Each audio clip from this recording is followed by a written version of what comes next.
Há um túmulo na Normandia que nunca fica sem flores.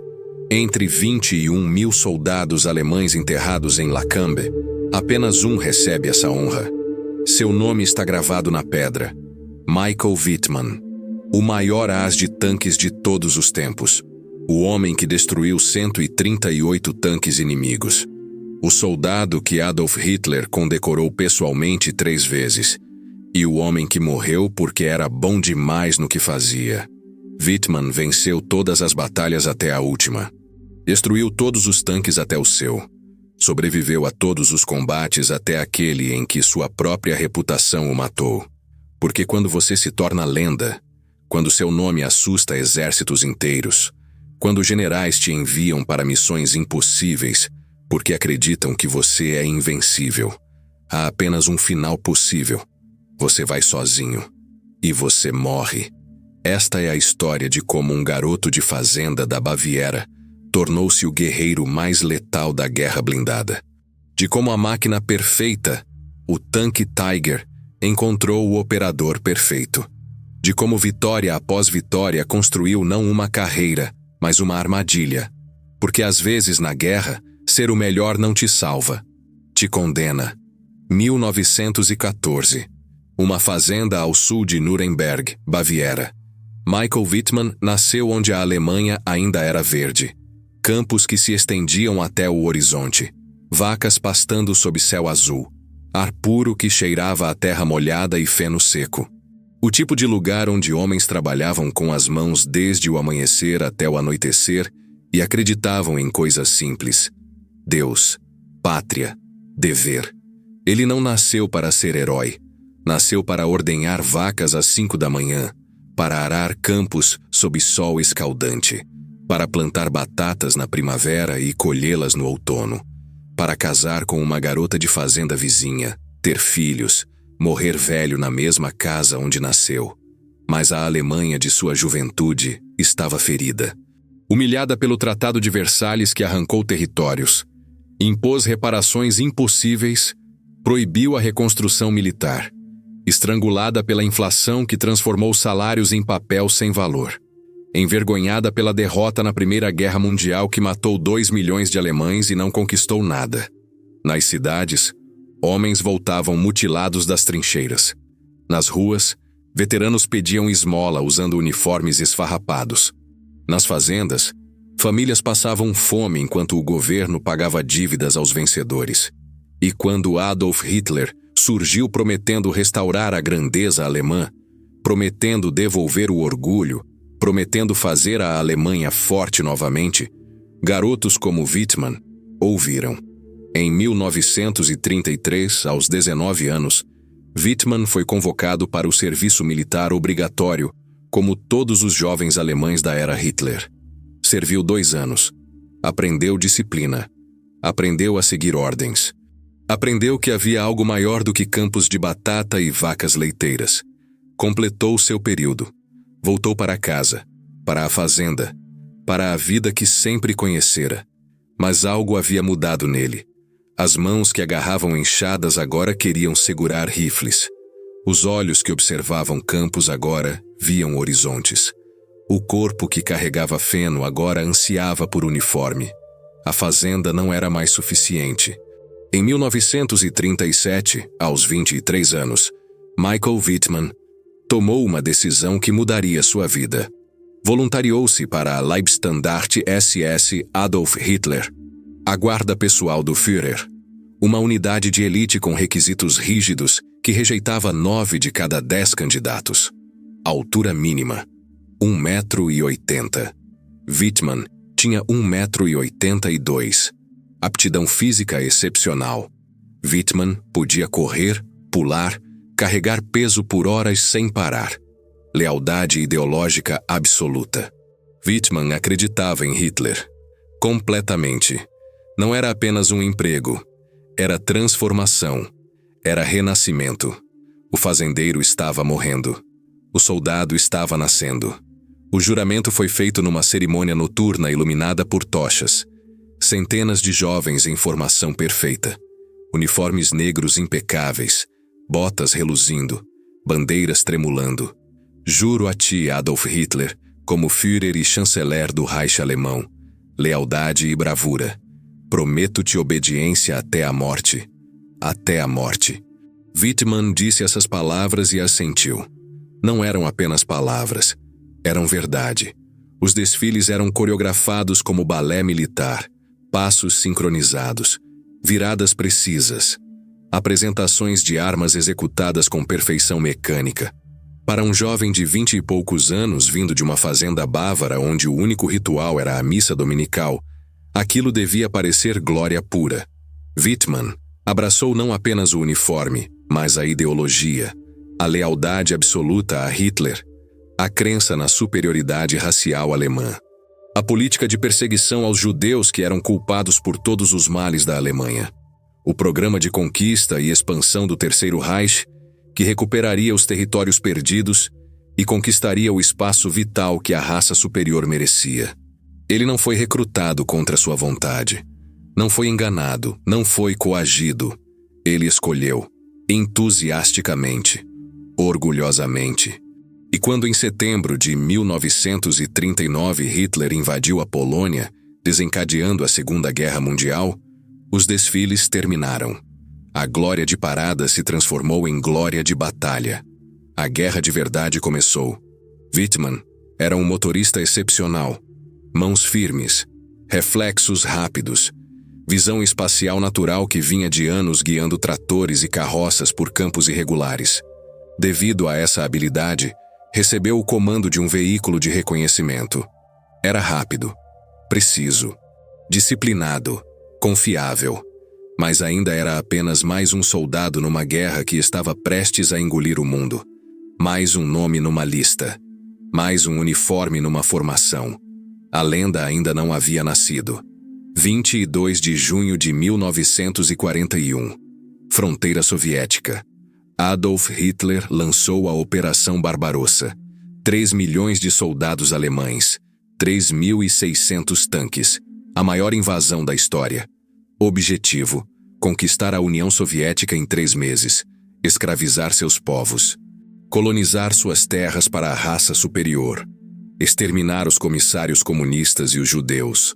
A Leibstandarte, agora parte da notória Waffen-SS, estava na vanguarda da força blindada. Michael Wittmann e sua unidade de reconhecimento cruzaram a fronteira nas primeiras horas do ataque. A filosofia dos Panzers era simples. Sempre continue se movendo. Velocidade, choque, desorganização. Não pare para consolidar.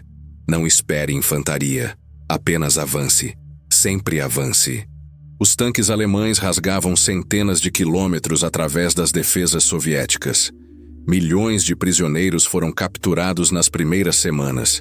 Mais de 3 milhões seriam fuzilados ou mortos de fome. A Waffen-SS ganharia reputação por atrocidades no fronte oriental.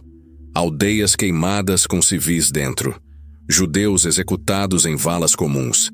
Prisioneiros de guerra deixados para morrer em campos sem comida ou abrigo. Wittmann estava lá. Viu. Participou da máquina. Ele não era um espectador inocente. Era parte do sistema que executava a política de Hitler.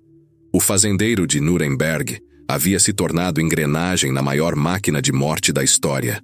12 de julho de 1941, sudoeste de Kiev. Este foi o dia em que Michael Wittmann começou a se transformar de soldado em lenda. A Leibstandarte avançava através de terreno ondulado e arborizado perto da cidade de Zitomir, 200 quilômetros a sudoeste de Kiev. O dia estava claro. Quente. O tipo de dia de verão que na Baviera seria perfeito para a colheita. De repente, contra-ataque soviético. Dezenas de tanques T-34 surgiram das colinas como enxame de insetos metálicos, avançando contra as posições alemãs com rugido de motores diesel e rangido de lagartas. O T-34 foi um choque para os alemães. Pesando 26 toneladas, era fortemente blindado com lados inclinados para desviar projéteis. Seu canhão de 76,2 milímetros era mais poderoso do que qualquer coisa que os alemães possuíam naquela fase da guerra. Podia perfurar blindagem alemã a 1.500 metros. enquanto projéteis alemães ricocheteavam em seus flancos inclinados. Wittmann, comandando um Sturmgeschütz III, um canhão de assalto construído sobre chassis de Panzer III, foi ordenado a reconhecer as forças inimigas. Dirigiu até posição elevada. Observou através de binóculos. E viu algo que deveria ter feito qualquer comandante sensato recuar imediatamente. Localizou 2 grupos de T-34s, 6 vindos do Nordeste, 12 do Leste, 18 tanques soviéticos contra seu único canhão de assalto. Não era páreo justo. Era suicídio. O Sturmgeschütz não tinha torre rotativa. Para mirar, o motorista precisava girar o veículo inteiro. O canhão só tinha 24 graus de movimento lateral. Você tinha que encarar o inimigo de frente. Sempre. Não havia como disparar para os lados ou para trás. Era design inflexível, que funcionava bem para apoio de infantaria, mas era vulnerável em duelos de tanques. E o T-34 era superior em tudo. Blindagem mais espessa, mobilidade melhor, potência de fogo maior. Wittmann recebeu ordens explícitas por rádio. Não engajar, apenas observar e relatar. Deixe os tanques pesados lidarem com isso. Ele escutou a ordem, entendeu a ordem e decidiu ignorá-la completamente. A mentalidade Panzer, ataque, sempre ataque, estava casada perfeitamente com sua personalidade. Wittmann não era homem de esperar. Não era homem de observar enquanto outros lutavam. O fazendeiro que acordava ao amanhecer para trabalhar havia se transformado em guerreiro que via oportunidade e atacava. E atacou. Usou o perfil baixo do Sturmgeschütz para se esconder atrás de elevação no terreno. Montou emboscada onde T-34s teriam que passar. Quando os tanques soviéticos subiram a colina, confiantes, desavisados, ele disparou. O rugido do canhão de 75 milímetros. O recuo que sacudiu o veículo inteiro. O cheiro de pólvora queimada enchendo o compartimento. Acerto direto. O primeiro T-34 explodiu numa bola de fogo laranja e fumaça negra. O segundo T-34 subiu a colina. Wittmann disparou novamente. Chamas. Fumaça. Metal retorcido. Um terceiro conseguiu disparar contra Wittmann. O projétil passou zunindo perto demais. Errou por metros. Deixou marcas de estilhaços na lateral do Sturmgeschütz. Mais 10 tanques russos surgiram sobre a colina. Eram muitos. Demais. Wittmann ordenou recuo para a cobertura, dirigindo rapidamente para pequeno bosque onde árvores ofereciam camuflagem parcial. Mas não havia realmente onde se esconder de 18 T-34s determinados a encontrá-lo. O motorista de Wittmann, cujo nome a história não registrou, mas que era tão essencial quanto o próprio comandante, girou o Sturmgeschütz com perícia para trazer o canhão na linha de tiro. Seu artilheiro, outro herói anônimo cuja precisão salvou suas vidas repetidamente, acertou outro tanque russo, direto na junção entre torre e casco, o único ponto fraco do T-34 onde a blindagem era mais fina. Outro T-34 tentou manobrar para acertar a blindagem lateral do Sturmgeschütz, onde era mais vulnerável. Wittmann virou rapidamente e disparou antes que o russo conseguisse posicionar seu canhão. Acertou as lagartas. O tanque parou de avançar e começou a girar em círculos impotentes. Lagarta rompida, arrastando no chão. Manobras rápidas, tiros precisos, comunicação perfeita entre comandante, artilheiro e motorista. Wittmann estava começando a equilibrar probabilidades impossíveis. 3 T-34s mais atacaram juntos, tentando sobrecarregar a capacidade de Wittmann de responder. Wittmann abriu fogo. Destruiu 2. Apenas um escapou, fumegando, recuando com danos graves. Em poucos minutos que pareceram horas eternas de adrenalina e terror e concentração absoluta, Wittmann e sua tripulação destruíram múltiplos T-34s e pararam o ataque blindado soviético. Por essa ação, recebeu a Cruz de Ferro de 2ª classe numa cerimônia breve, onde o oficial leu citação e prendeu a medalha em seu peito. Mas mais importante que a medalha, seus comandantes notaram. Aqui estava um homem diferente, não apenas corajoso, Havia milhares de homens corajosos. Não apenas competente, havia centenas de comandantes competentes. Aqui estava um homem com instinto assassino combinado com disciplina férrea. Agressivo, mas não imprudente. Decidido, mas calculista. Letal, mas controlado. Aqui estava alguém especial. Wittmann foi enviado de volta à Alemanha para treinamento de oficial na escola da Waffen-SS em Bad Tölz. Não era promoção rotineira. Era o reconhecimento de que ele pertencia à elite dentro da elite. O objetivo da escola? Formar a nova elite militar SS. Os futuros líderes do Império Nazista de Hitler. Homens que comandariam não apenas em batalha, mas na administração dos territórios conquistados. Homens que implementariam a nova ordem racial. Homens que construiriam o Reich de 1000 anos. Wittmann graduou-se como segundo-tenente SS. O fazendeiro de Nuremberg agora era oficial da Waffen-SS. E logo estava treinando no tanque mais formidável do mundo, o Tiger. A primeira vez que Wittmann viu um Tiger, deve ter parecido impossível que uma máquina tão grande pudesse ser real. Outono de 1942. Campo de treinamento na Alemanha. O Tiger pesava 57 toneladas. Para comparação, o Sturmgeschütz que Wittmann comandara pesava 24 toneladas. O Tiger era mais do que o dobro disso. Era uma fortaleza móvel que, quando se movia, fazia o chão tremer. Sua blindagem frontal tinha 100 milímetros de espessura, virtualmente impenetrável para qualquer tanque aliado naquela época. Projéteis ricocheteavam como pedras batendo em rocha. Wittmann veria isso acontecer repetidamente nos meses seguintes. T-34s disparando a queima-roupa e seus projéteis simplesmente ricocheteando sem causar dano. Seu canhão de 88 milímetros era lendário. Podia cortar um T-34 ao meio a mais de 2 quilômetros de distância. Podia perfurar qualquer blindagem aliada de qualquer ângulo, a qualquer distância de combate razoável. Era uma arma que transformava duelos de tanques em execuções.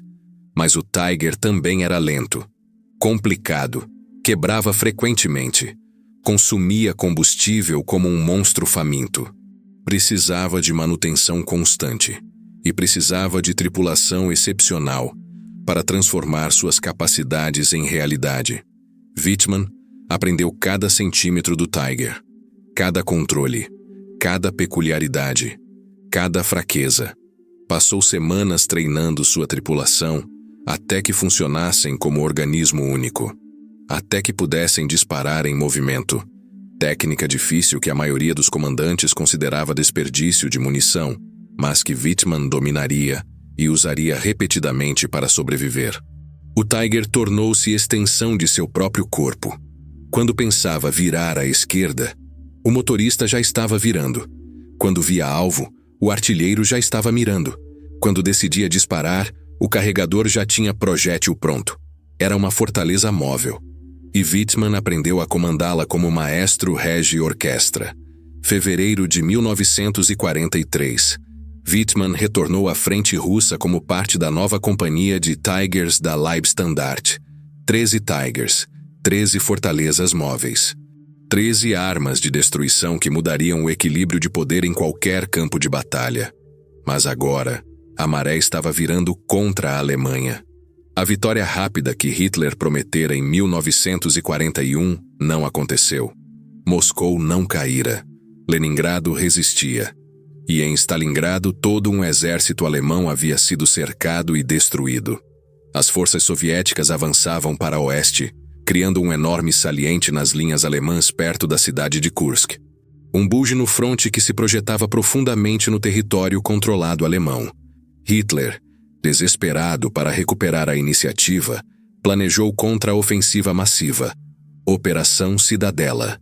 Seria ataque de duas pontas do norte e do sul para cortar o saliente na base, deixando 500.000 de soldados soviéticos cercados e presos dentro de um bolsão que seria sistematicamente aniquilado.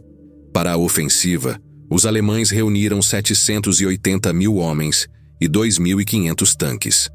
Era a concentração de poder blindado sem precedentes.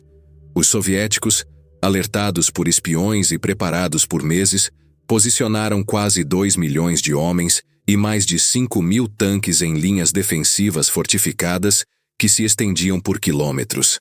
A Leibstandarte estaria na ponta do ataque sul.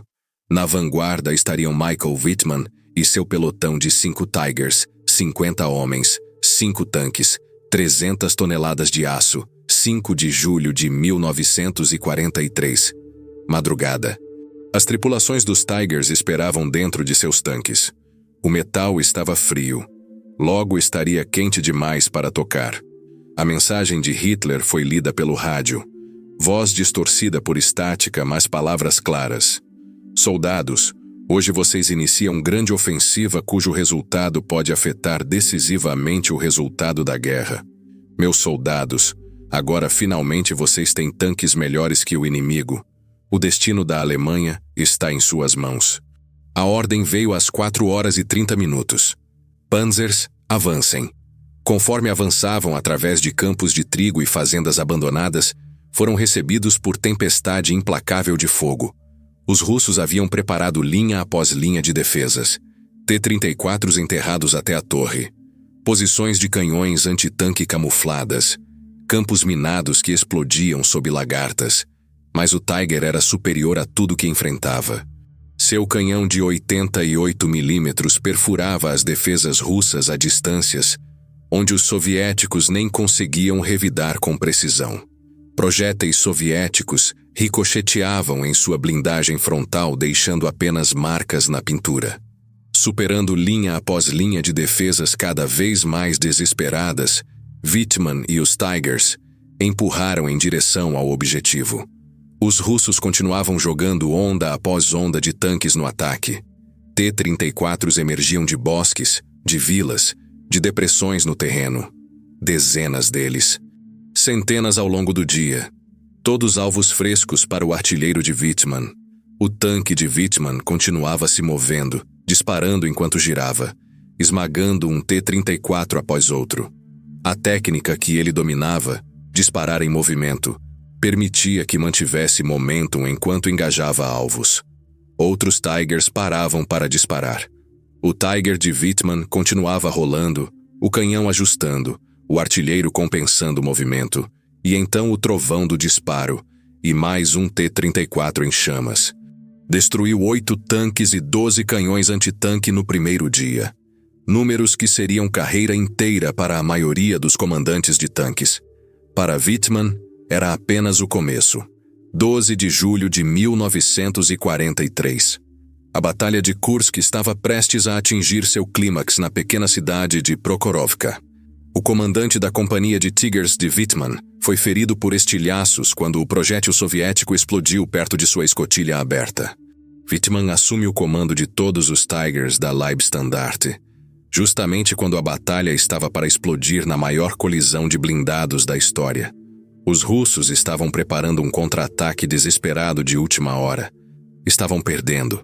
As defesas estavam quebrando. Mais alguns dias e os alemães romperiam completamente. Em desespero, 500 tanques foram enviados para atacar o flanco direito alemão num golpe de misericórdia invertido. Não para vencer, mas para parar a derrota. As forças Waffen-SS, detectando o movimento, viraram para leste. Essas forças massivas de tanques estavam prestes a colidir em terreno aberto perto de Prokhorovka. Wittmann e sua tripulação receberam ordens para ocupar terreno elevado que dominava o campo de batalha. À distância, o que parecia nuvem de poeira subia no horizonte, crescendo, aproximando-se. De repente, a nuvem de poeira revelou seu conteúdo. Centenas de tanques soviéticos apareceram no cume de uma colina distante, silhuetas escuras contra o céu claro, avançando diretamente em sua direção em formação de ataque que cobria quilômetros de frente. Ficaram chocados. Os soviéticos não estavam na defensiva. Estavam atacando, com tudo que tinham. Era um tsunami de aço e fogo vindo diretamente contra eles. Apenas 1.600 metros de distância, menos de 2 quilômetros, mais de 100 tanques soviéticos carregavam em direção às posições alemãs sobre o terreno gentilmente ondulado da estepe russa. O rugido de centenas de motores diesel criava um som visceral que você sentia nos ossos. Com um tiro bem calibrado, um Tiger podia destruir T-34 a 2 quilômetros, talvez até 2,5 em condições perfeitas. Os tanques russos precisavam chegar muito mais perto, menos de 1.000 metros, antes que seus canhões pudessem penetrar a blindagem frontal do Tiger com alguma consistência. Era corrida. Os T-34s tentando fechar a lacuna mortal antes que os Tigers os destruíssem todos. Os Tigers tentando abater soviéticos suficientes para que os sobreviventes não os sobrecarregassem em combate próximo, onde os números venceriam. Os Tigers abriram fogo. Era uma galeria de tiro da perspectiva dos comandantes Tiger. Alvos demais. Distância perfeita. Ângulo ideal. Condições que instrutor de academia militar desenharia em quadro negro. Mas havia muitos. Mesmo com Tigers destruindo T-34 a cada 10 ou 15 segundos, não podiam todos ser parados. A matemática era implacável. 6 Tigers contra 100 T-34s significava que mesmo com taxa de destruição de 10-1, ainda haveria sobreviventes suficientes para fechar distância. E fecharam. Os russos bateram na formação SS como martelo em bigorna.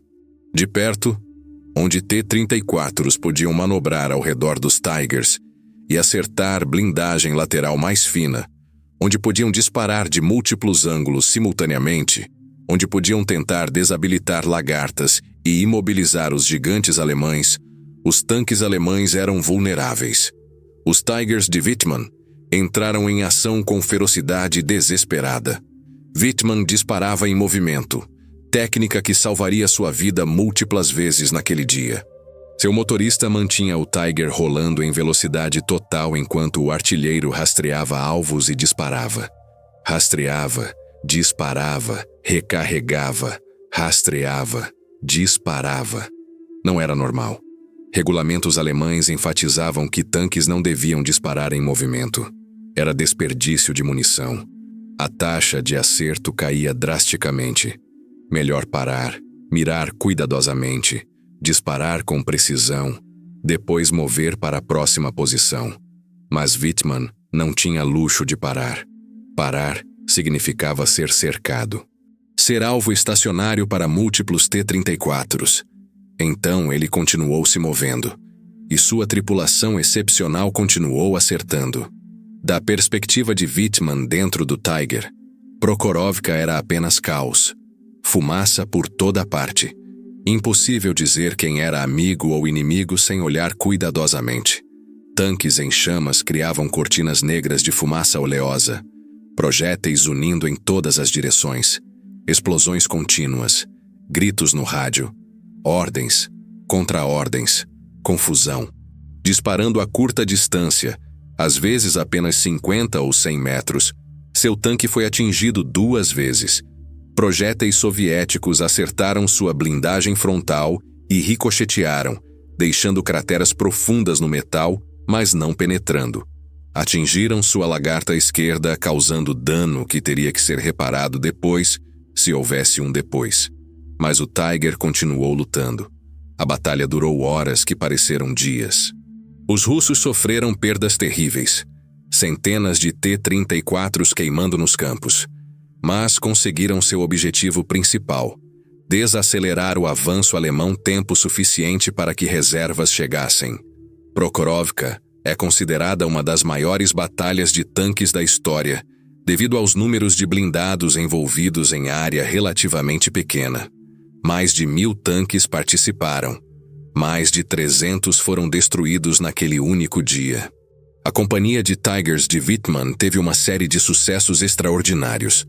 Sobre toda a batalha de Kursk, ao longo de uma semana de combate intenso, destruíram 151 tanques inimigos. O Tiger de Wittmann pessoalmente foi creditado com 38 desses. 38 tanques inimigos foram destruídos em uma semana. Números que pareciam impossíveis, que outros comandantes levariam carreira inteira para alcançar se tivessem sorte. Wittmann estava se transformando. De soldado competente para comandante excepcional para algo diferente. algo raro. Estava se tornando um as. Estava se tornando uma lenda. Apesar do sucesso das unidades Tiger, as defesas russas ferozes pararam a ofensiva de Hitler. Os alemães perderam a batalha de tanques decisiva no fronte oriental. A partir de Kursk, não haveria mais ofensivas alemãs de grande escala. Apenas retiradas. Apenas defesas desesperadas. Apenas tentativas de retardar o inevitável. A partir de agora, Michael Wittmann estaria lutando por sobrevivência. Sua e da Alemanha nazista. Inverno de 1943. Ucrânia. O exército alemão estava em retirada total. Os russos os empurraram 500 quilômetros de Kursk de volta para a Ucrânia, através de neve, lama e desespero. As unidades Tiger, as forças de elite, eram enviadas de um setor ao outro como bombeiros, tentando apagar 1000 incêndios com um balde de água, tentando tapar buracos que as forças soviéticas abriam nas linhas alemãs. Era uma guerra de movimento constante. Chegavam numa posição, lutavam, recuavam antes de serem cercados. Chegavam em outra posição. O padrão se repetia dia após dia. O avanço rápido russo deixou suas próprias linhas de suprimento perigosamente esticadas. Comboios de suprimentos tornaram-se necessidade vital. Caminhões transportando munição, combustível, comida atravessando centenas de quilômetros de território recém-capturado. Aqueles comboios tornaram-se alvos. 6 de dezembro de 1943, perto da cidade de Brusilov, Wittmann e sua unidade, agora designada 101º Batalhão Pesado Panzer SS, estavam posicionados para atacar comboio soviético de suprimentos detectado por reconhecimento aéreo. Mas entre o comboio e os Tigers, havia baterias de canhões antitanque russos defendendo a rota de suprimento. O canhão divisional soviético de 76,2 milímetros era matador de tanques eficiente. Podia esmagar a blindagem lateral de um Tiger a distância de quase 1000 metros.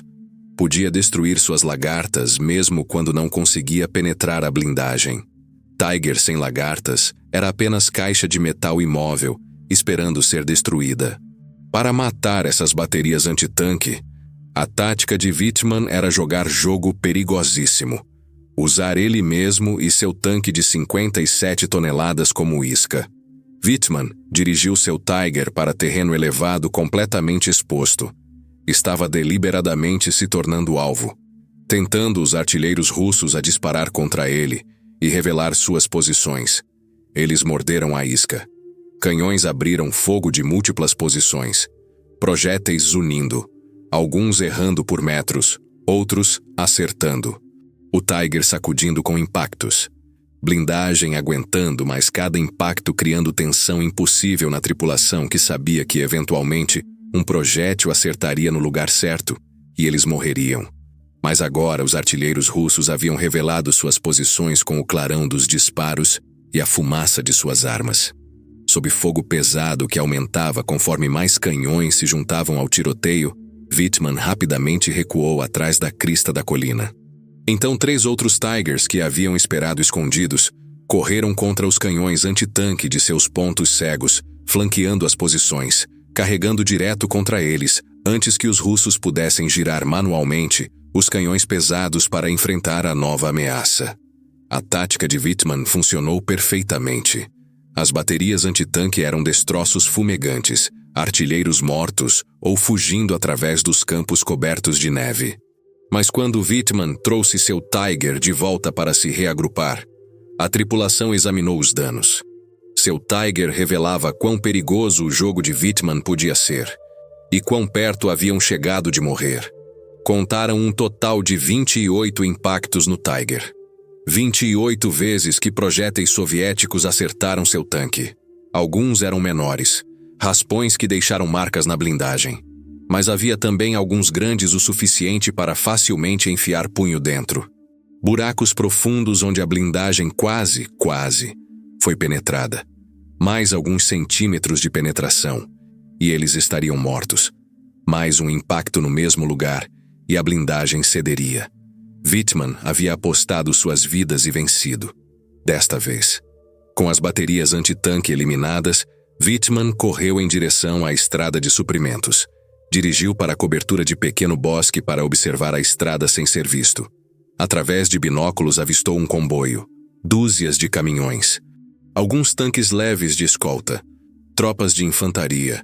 Embora fortemente em desvantagem numérica, um Tiger contra talvez 50 veículos e 300 homens, Wittmann tomou decisão que definiria sua carreira: atacar sozinho. Como o lobo atacando o rebanho de ovelhas, rapidamente destruiu o caminhão da frente e o de trás com 2 tiros precisos, deixando o comboio preso na estrada sem como avançar ou recuar, prisioneiro de seu próprio comprimento à mercê de Wittmann. Wittmann bombardeou o inimigo com barragens furiosas de fogo de canhão, disparando projétil após projétil na coluna imobilizada. Caminhões de combustível explodiam em bolas de fogo enormes. Caminhões de munição detonavam com explosões secundárias que jogavam destroços a centenas de metros. Homens corriam em todas as direções. Colocou sua marca flamejante na estrada, esmagando longas linhas de veículos soviéticos em sucata retorcida durante 20 minutos de destruição unilateral. Isso causou confusão em massa entre os soviéticos que não conseguiam localizar quantos tanques os estavam atacando, que pensavam estar sob assalto de força muito maior.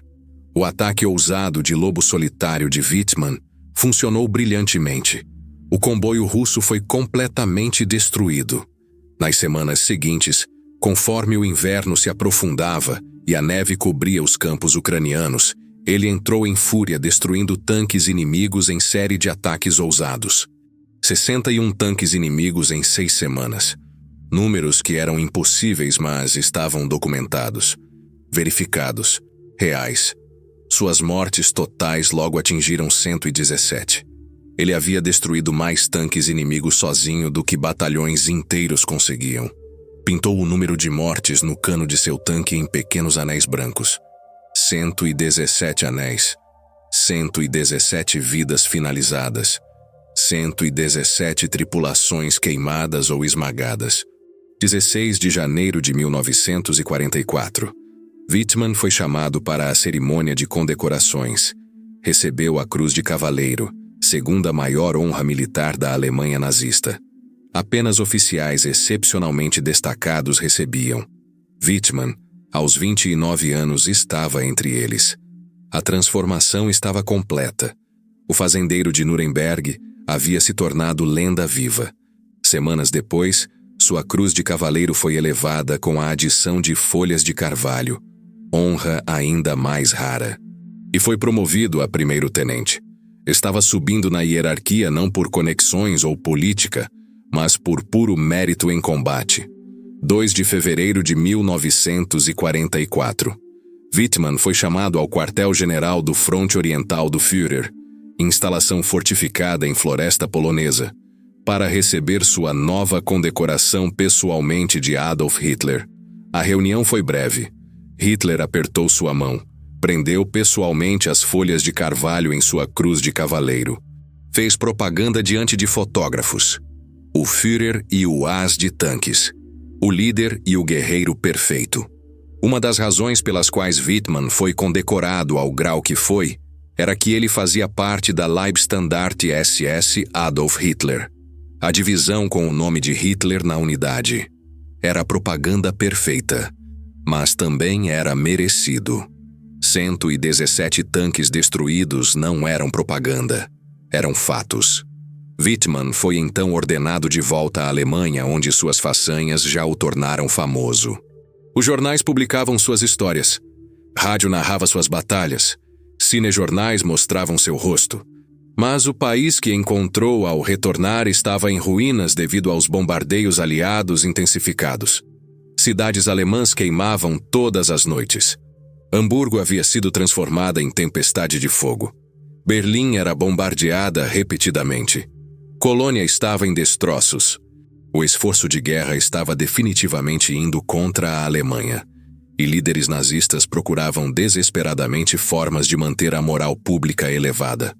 Wittmann tornou-se parte desse esforço de propaganda. Visitou a fábrica Henschel, onde o Tiger era produzido. Fez discurso aos trabalhadores que fabricavam os tanques que os tornará famosos. Disse que com esses Tigers, os alemães ainda poderiam vencer, que a vitória estava ao alcance, que não deviam desistir. Eram mentiras. Ele provavelmente sabia que eram mentiras, mas disse mesmo assim. O Reich o transformou em celebridade intencionalmente. Durante sua turnê triunfal pela Alemanha, Wittmann casou-se com Hildegard Burmester, 19 anos em cerimônia pequena mas coberta por jornais.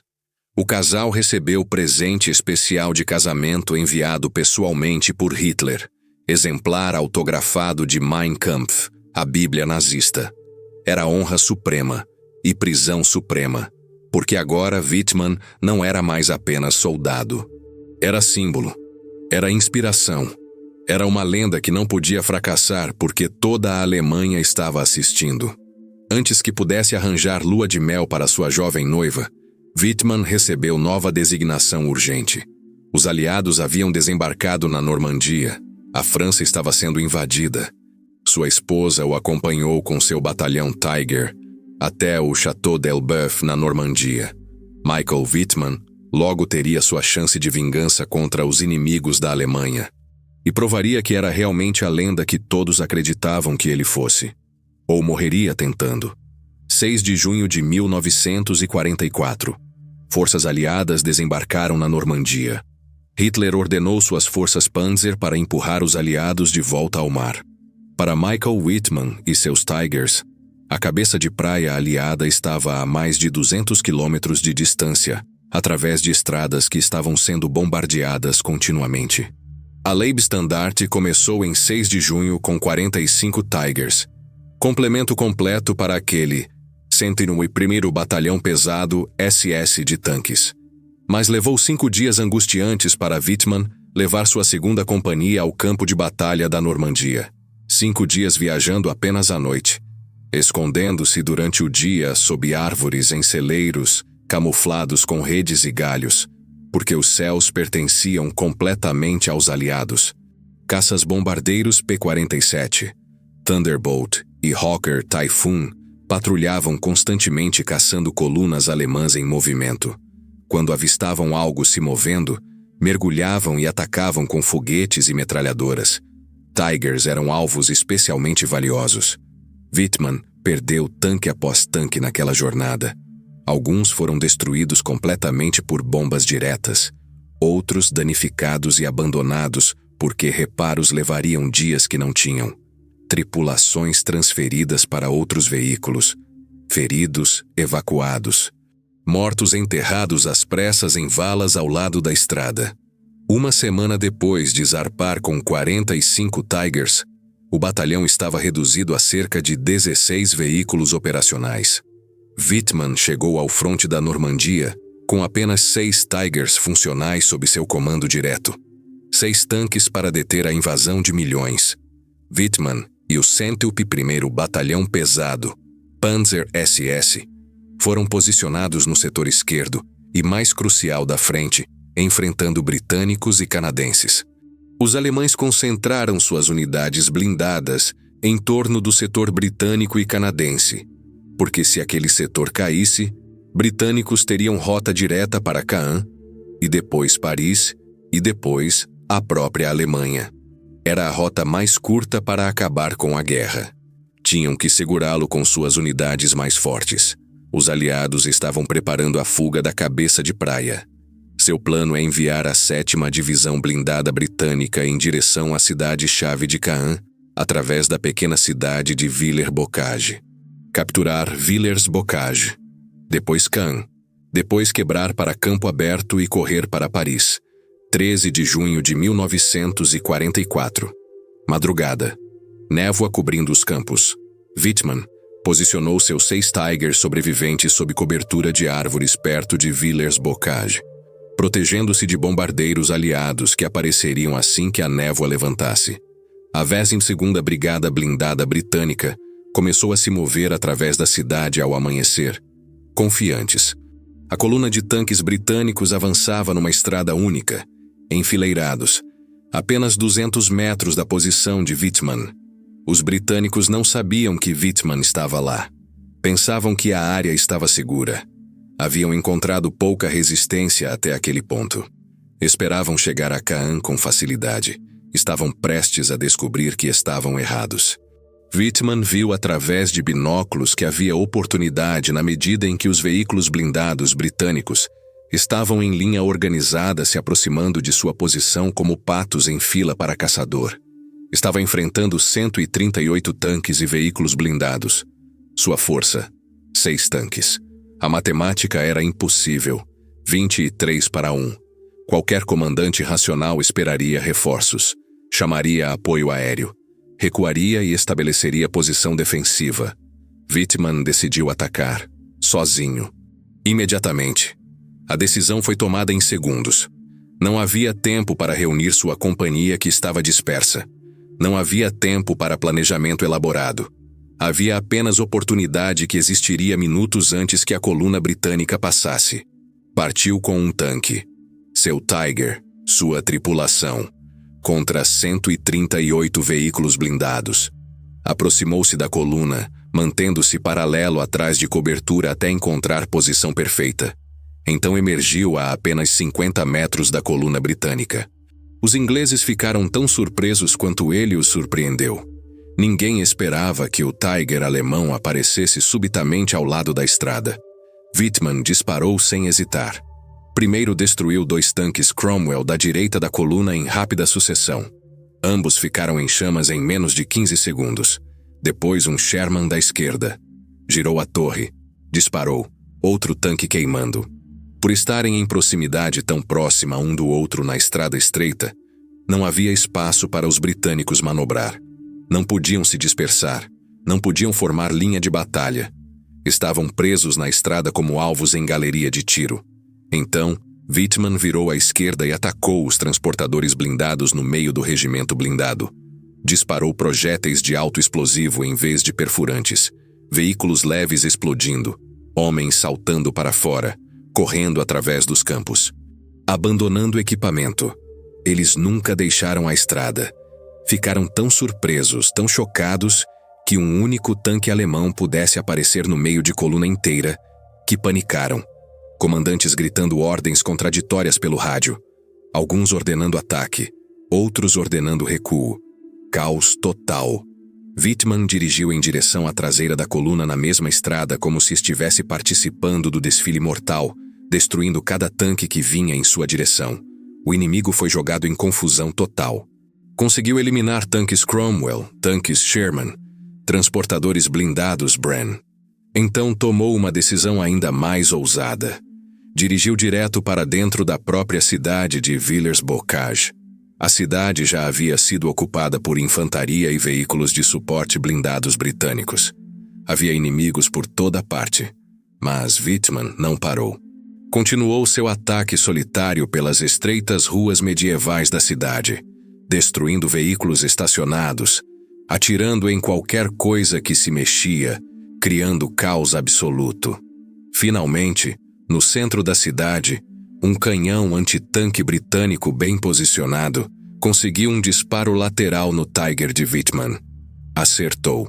O Tiger parou com lagarta danificada e problemas no motor. Whitman disparou de volta do tanque imobilizado, destruindo o canhão antitanque e tudo ao redor que podia alcançar com a rotação de sua torre. Mas agora estava preso. O Tiger imóvel era alvo fácil. Whitman ordenou à tripulação abandonar o tanque. Escaparam sob fogo, correndo através das ruas, eventualmente alcançando linhas alemãs. O rampage mortal de Whitman havia durado apenas 15 minutos, mas devastou o regimento inimigo inteiro. 21 tanques e veículos blindados aliados destruídos. Mais dúzias danificadas ou abandonadas. Centenas de soldados britânicos mortos, feridos ou capturados. Mais importante, ao destruir sozinho a ponta da coluna britânica, impediu os aliados de explorar sua ruptura. Deu tempo para reforços alemães chegarem.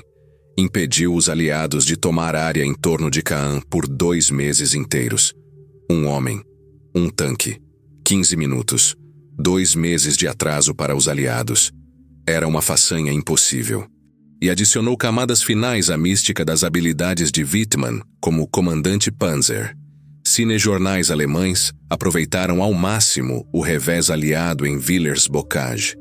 Wittmann era agora o oficial de tanque mais famoso, não apenas da Alemanha, mas provavelmente do mundo. Sua fotografia estava em todos os jornais. Seu nome era conhecido por todos os alemães. Mas no dia seguinte, se você olhasse cuidadosamente para fotografias dele recebendo congratulações, você veria algo perturbador. O estresse da batalha mostrava em seu rosto. Olhos cansados, mandíbula tensa, sorriso que não alcançava os olhos. Ele estava exausto, física e mentalmente. Havia lutado quase sem parar por 3 anos. Havia matado centenas de homens. Havia visto amigos morrerem. Havia estado perto da morte ele mesmo mais vezes do que conseguia contar. Mas não podia parar, porque agora era símbolo. Era esperança. Era a prova de que alemão individual ainda podia vencer contra probabilidades impossíveis. Wittmann foi celebrado por sua façanha espantosa pelo comandante do 1º Corpo Panzer, SS, Sepp Dietrich, que o recomendou para mais outra condecoração, a mais alta possível. Em julho, Wittmann foi novamente pessoalmente condecorado por Hitler, desta vez adicionando espadas à sua cruz de cavaleiro com folhas de carvalho. Apenas 159 homens em toda a Wehrmacht receberiam este nível de condecoração durante toda a guerra.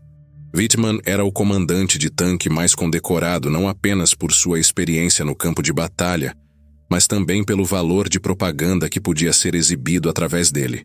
Ele era a prova viva de que o soldado alemão era superior, que a vitória ainda era possível, que não deviam desistir. E assim, Michael Wittmann atingiu o auge absoluto de sua fama na Normandia. E foi na Normandia que seu destino e seu mito seriam selados para sempre. 8 de agosto de 1944. Manhã cedo, 2 meses após Villers-Bocage, Michael Wittmann agora era capitão e comandante interino de seu batalhão inteiro. Apenas 30 anos de idade, mas já lenda viva. Mas conforme a carreira de Wittmann disparava verticalmente, o exército de Hitler na Normandia despencava em direção à aniquilação total. Os aliados finalmente haviam quebrado as defesas alemãs. Operação Cobra dos americanos havia rasgado buraco enorme nas linhas. Patton estava correndo através da Bretanha. O exército alemão estava à beira do colapso completo. Agora os aliados lançaram um novo soco decisivo. Operação Totalize. Blindagem britânica e canadense atacou ao longo da estrada Caen-Falaise, esmagando 14 quilômetros através das linhas alemãs, em direção à pequena vila de Cinto. 300 tanques aliados avançavam, apoiados por artilharia massiva, cobertura aérea total, infantaria em veículos blindados. Era rolo compressor que nada parecia poder parar. A 10ª Divisão Panzer SS recebeu ordens para barrar o avanço. Com os remanescentes da divisão fortemente em desvantagem numérica, estava o capitão Michael Wittmann com um pequeno grupo de tanques Tiger. 7 Tigers, contra 300 tanques aliados. O líder da divisão, Coronel Kurt Meyer, veterano endurecido de 3 anos de guerra, homem que havia visto de tudo, reuniu seus oficiais para dar ordens de contra-ataque. Meyer olhou para o mapa, olhou para os números. Sabia que a situação era completamente sem esperança. Era matematicamente impossível que 7 Tigers parassem 300 tanques. Não importa quão bons fossem os comandantes, não importa quão superiores fossem os Tigers tecnologicamente. Era quase suicida para os alemães montar aquele ataque. Mas esse era seu sistema. Se eram atingidos, revidavam imediatamente. Sempre. Não importava as probabilidades. Contra-ataque agressivo era dogma tático alemão desde 1939. Meyer deu a ordem. Contra-ataque imediato. Objetivo: quebrar a ponta da formação aliada mesmo que temporariamente. Causar confusão suficiente para que o resto da divisão pudesse se retirar ordenadamente em vez de ser destruída em rota. Wittmann estava tecnicamente na reserva, mas assim que ouviu a ordem, levantou-se imediatamente. Eu vou. disse ele. Não era pergunta. Era declaração. Meyer tentou protestar. Michael, você não precisa. Deixe os outros irem. Você já fez mais do que suficiente. Wittmann balançou a cabeça. Devo estar no ataque eu mesmo. Os outros oficiais mal conseguem lidar. Eles precisam de mim lá. Não era arrogância. Era fato. Wittmann era o melhor comandante de Tiger que tinham. Todos sabiam disso, incluindo Wittmann. Mas havia algo mais. Algo que Meyer via nos olhos de Wittmann, mas não conseguia articular. Wittmann havia se tornado prisioneiro de sua própria lenda. Cada vitória construía expectativas mais altas. Cada façanha impossível tornava a próxima façanha impossível ainda mais necessária. Ele não podia recusar. Não podia ficar para trás. Porque então não seria mais Wittmann, o invencível. Seria apenas Wittmann, o comandante que ficou na reserva quando estava difícil. A lenda havia se tornado prisão. Kurt Meyer olhou para Michael Wittmann e viu um homem que sabia que estava indo para a morte, mas não sabia como recusar. Meyer apertou a mão de Michael Wittmann. Segurou firme por um momento extra. Quis dizer algo. Não encontrou palavras. Wittmann deu seu sorriso característico. A risada juvenil que testemunhas lembram. Mas Meyer viu que não alcançava seus olhos. Vejo você do outro lado, disse Wittmann. Depois virou e caminhou em direção a seu Tiger. Subiu pela escotilha. Desceu para o compartimento de comando. O cheiro familiar de óleo, metal e suor. O assento familiar. Os controles familiares. A tripulação familiar que havia lutado com ele através de dezenas de batalhas. Eles não disseram nada, mas todos sabiam. Esta parecia diferente das outras. O motor rugiu. O Tiger começou a rolar. E Michael Wittmann partiu para o ataque pela última vez. Apenas 7 tanques alemães avançaram contra 300 tanques aliados. Wittmann provavelmente não pensava tanto em sua própria segurança pessoal quanto no esforço de guerra geral. Ou talvez sim. Talvez naqueles últimos momentos ele pensava em Hildegard, sua esposa de 19 anos esperando notícias na Alemanha. Talvez pensasse na fazenda na Baviera, onde nascera. Talvez pensasse em todos os homens que mataram e se perguntava se valerá a pena. Nunca saberemos. O que sabemos é que havia perigo oculto esperando por ele. Perigo que a inteligência alemã completamente falhou em detectar. Em ambos os lados da estrada Cannes-Falaise, forças aliadas haviam montado emboscada perfeita. Tanques britânicos do Northamptonshire Yeomanry estavam escondidos nos bosques densos à direita de Wittmann. Tanques canadenses do Sherbrooke Fusiliers estavam ocultos atrás do muro de pedra à esquerda. E agora tinham algo que não tinham antes. Algo que mudava tudo. O Sherman Firefly. Os canadenses do Sherbrooke haviam posicionado seus Fireflies cuidadosamente. Haviam se aproximado bem ao lado do muro de pedra e conseguido cobertura. Apenas encostados no muro o suficiente para poder posicionar o canhão de modo que pudesse se mover o necessário para rastrear alvos. E esperaram. Wittmann agora estava entrando na zona de morte sem saber. Os aliados não tinham nenhum elemento surpresa total. Tinham superioridade numérica absoluta. E tinham o Firefly. O Firefly não era um Sherman comum com canhão de 75 milímetros que Tiger podia ignorar. Era Sherman equipado com poderoso canhão naval britânico de 17 libras, 81 milímetros de puro poder de penetração. Era capaz de perfurar 130 milímetros de aço a 1000 metros, suficiente até para a blindagem frontal mais espessa de um Tiger. Pela primeira vez na guerra, tanque aliado comum podia enfrentar Tiger em igualdade. E havia dúzias deles esperando. Os Tigers de Wittmann avançavam pela estrada em coluna. Com os olhos, artilheiros aliados conseguiam ver os tanques se aproximando. Cerca de 1000 metros. 900. 800. Um comandante de tanque canadense sussurrou no rádio. Aguardem minha ordem. Deixem chegarem mais perto. 700 metros. 600. Podem ver o tanque da frente? Aquele é o comandante. Aquele é Wittmann. 500 metros. Preparem. 400 metros. Agora! Ninguém sabe exatamente qual tanque atirou primeiro. Provavelmente vários dispararam simultaneamente. Mas o resultado foi devastador. 3 dos 4 Tigers da vanguarda foram atingidos quase instantaneamente. Projéteis de 17 libras perfurando blindagem lateral. Explosões internas conforme munição detonava. Torres sendo arrancadas pela força das explosões secundárias. O tanque de Wittmann estava ligeiramente atrás. Continuou avançando sozinho mesmo depois que os 3 Tigers da frente foram destruídos. Ele deve ter visto. Deve ter percebido imediatamente que era armadilha, que estavam cercados, que não havia saída. Mas continuou avançando, porque parar significava morrer sem lutar. E Wittmann nunca fez isso em sua vida. De curta distância, talvez 200 metros, os canadenses e britânicos agora concentraram fogo no Tiger solitário de Wittmann. Múltiplos tanques disparando simultaneamente. Projéteis atingindo de múltiplos ângulos.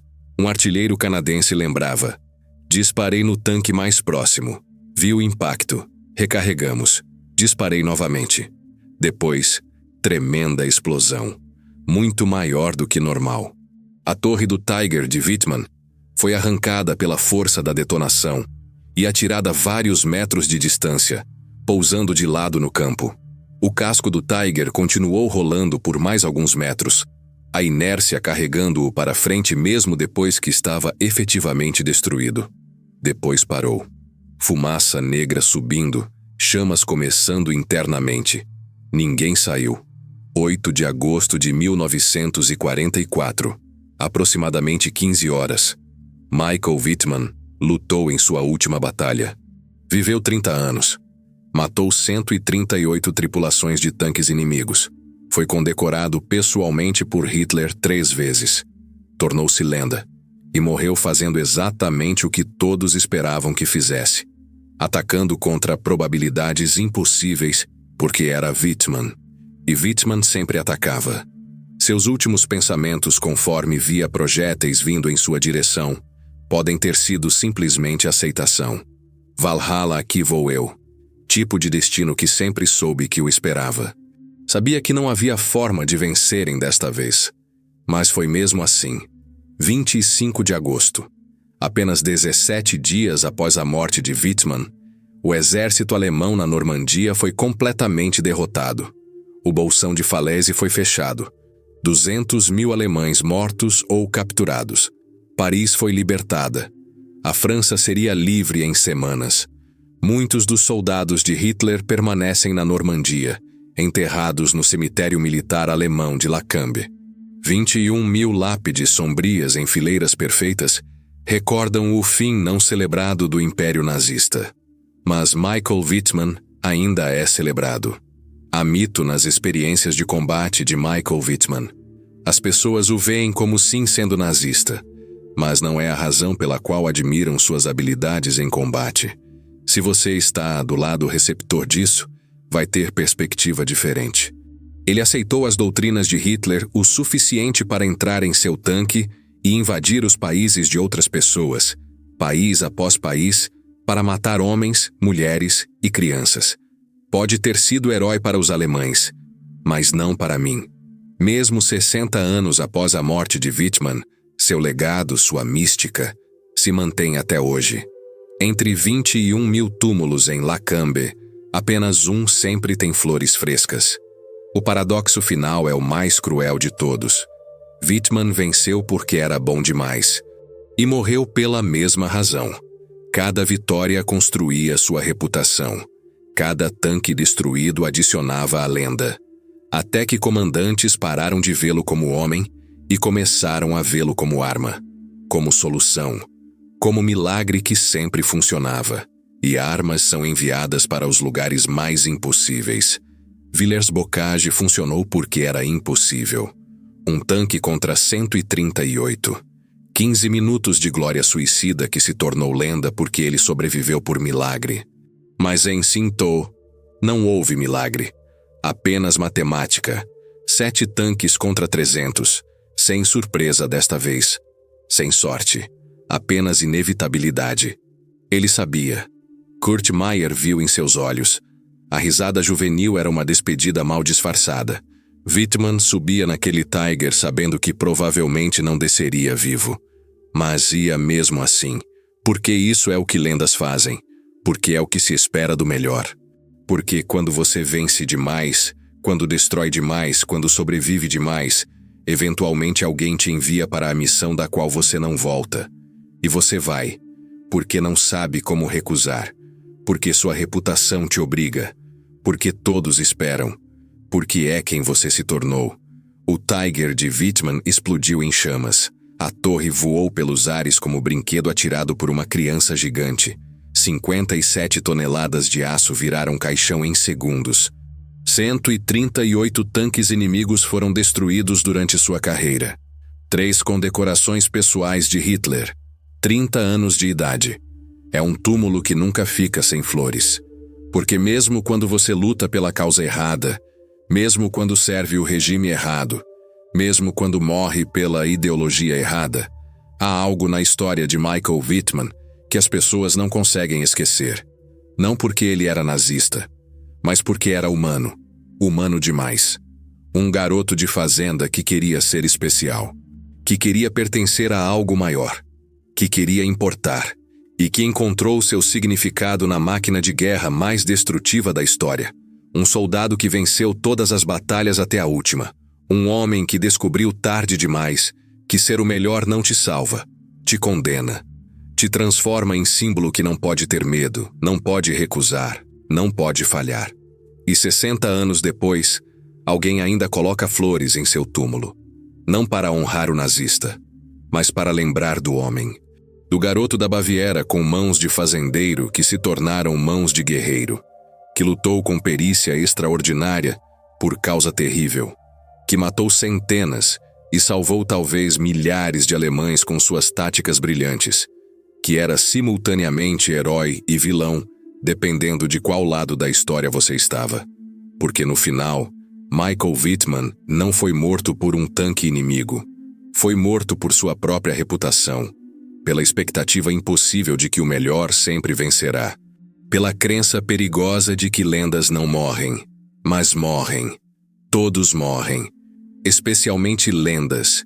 Especialmente quando a lenda te obriga a ir sozinho contra 300. E quando o melhor morre fazendo o impossível pela última vez porque todos esperavam. O que resta? Flores num túmulo. Uma lenda que não morre. E a pergunta que ninguém quer responder, mas que ecoa através de décadas. Valeu a pena? Michael Whitman não pode mais responder.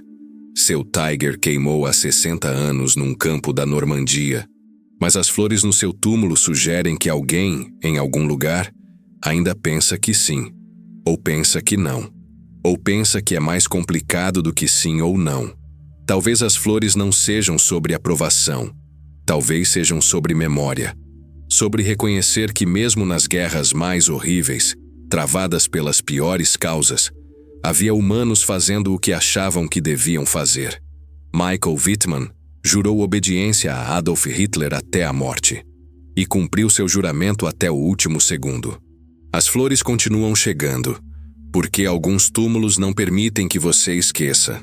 E algumas histórias, não importa o quanto complique contá-las, não importa quantas perguntas difíceis levantem, precisam ser lembradas. Porque talvez a lição não seja que Whitman era herói, ou que era vilão. Talvez a lição seja que ele era humano, e que humanos são capazes de coisas extraordinárias, para o bem e para o mal, e que às vezes ser o melhor no que você faz não é bênção. É maldição que garante que você morrerá fazendo aquilo que faz melhor, sozinho, contra probabilidades impossíveis, porque todos esperam, porque você é lenda. E lendas não recusam a última missão, mesmo quando sabem como termina.